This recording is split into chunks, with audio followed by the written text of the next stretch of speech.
Hi, I'm Ron Kenoly, and I just wanted to talk to you about something about praise and worship. As most of you know, I've been a praise and worship leader. All of my ministry career, I've been a praise and worship leader.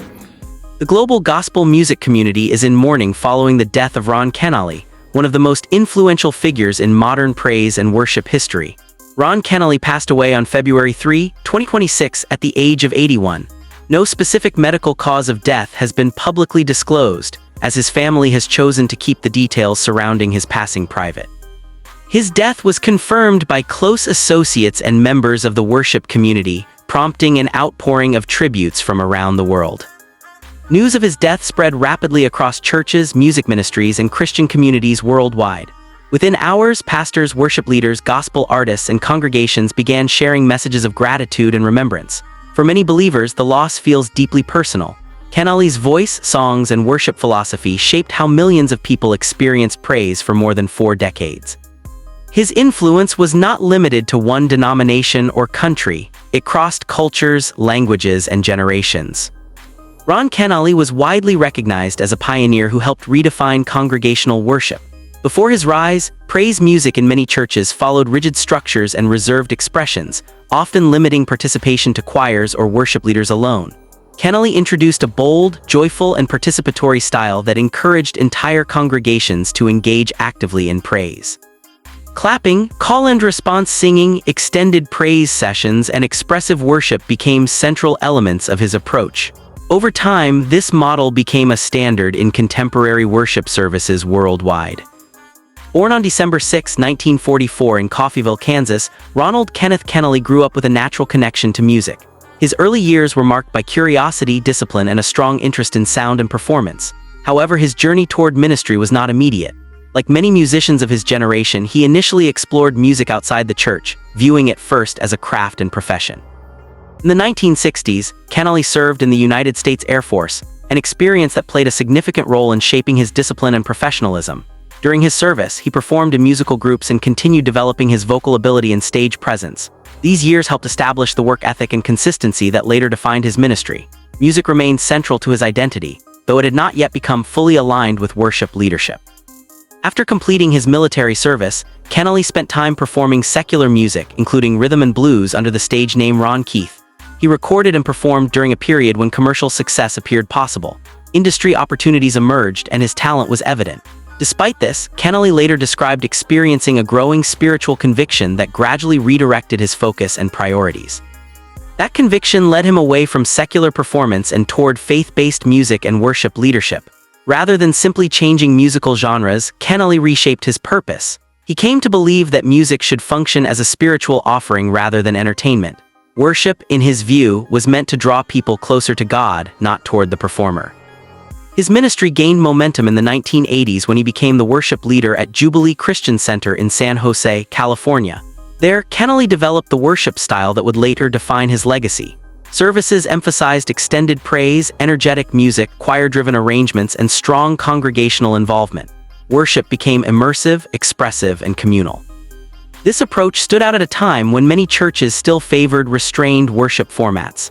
Kennaly's leadership encouraged believers to express joy openly through singing, music, and celebration. Over time, this style spread beyond California as visiting leaders and recorded services carried it to churches across the United States and abroad.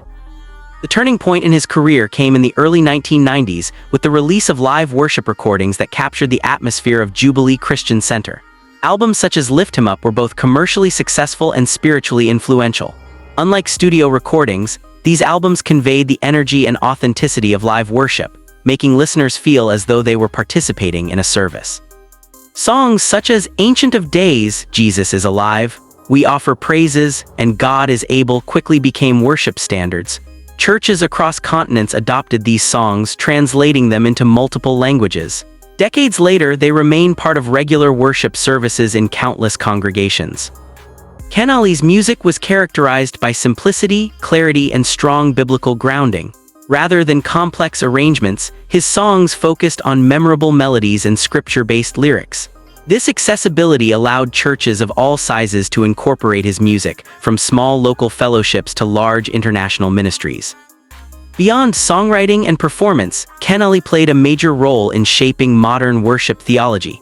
He consistently taught that worship was not a concert or performance but a spiritual responsibility.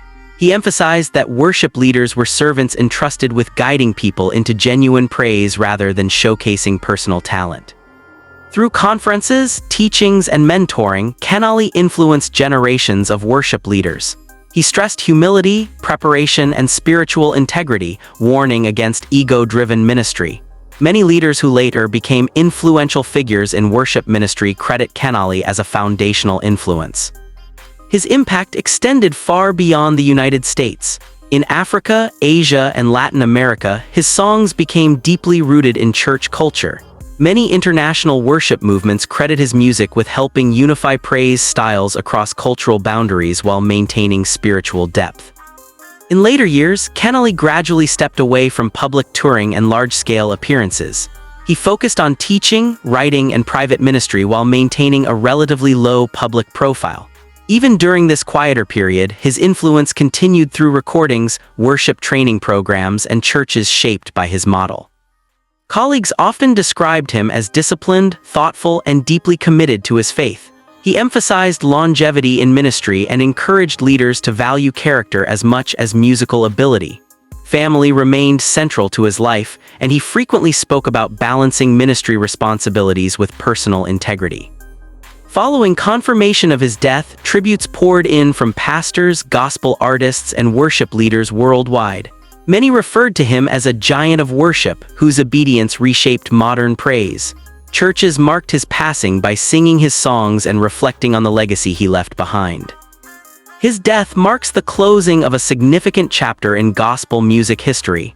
Ron Kenoly did not merely contribute to worship music, he helped define how worship is expressed in contemporary churches. His influence continues through the countless services shaped by his vision, teachings, and songs. As of now, no official information has been released regarding funeral or memorial service arrangements. The family has not announced any details and further updates are still awaited.